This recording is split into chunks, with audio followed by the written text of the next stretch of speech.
Sounds good, Steve. Thanks. His death rocked the capital region, and nearly 8 months after the murder of 5-year-old Kenneth White, he finally has a gravestone at his final resting place. Kimberly Howard takes us to the cemetery and shows us how people who didn't even know Kenneth are making sure his memory never dies. In a sea of grave sites for people who lived long, full lives, the freshly embossed stone of 5-year-old Kenneth White, who never got the chance. Could you go this way? Lisa Garamoni is taking her friend Heather Beer to see the stone for the very first time. Oh my God. Isn't it nice? I love how his picture came out on there, don't you? Lisa and Heather never met Kenneth, never heard his name, until they saw his little face in an Amber Alert on the news. God, I remember from the press conference just being glued to the TV, watching and waiting.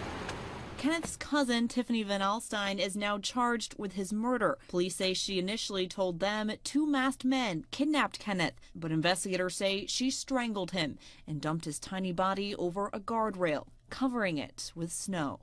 To hear what happened to this little boy, and then to know that there was no stone, no marker here with his name, nothing. There was just no way I could let this little boy lay in this grave without a marker. Heather and Lisa collected more than $2,000 in donations. We went to the St. Agnes Cemetery in Menands and we designed the stone. We wanted his picture on it so that way everybody could remember when they come to see him, they see his beautiful face. It didn't seem like his life mattered when he was alive.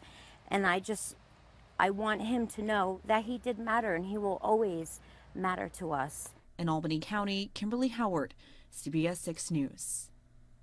Tiffany Van Alstyne is awaiting trial right now. She pleaded not guilty to the charges stacked against her in February. Meanwhile, Kenneth would have turned 6 years old on August 22nd. A balloon release is planned at the Glenmont Cemetery on that day. His new headstone will also be blessed.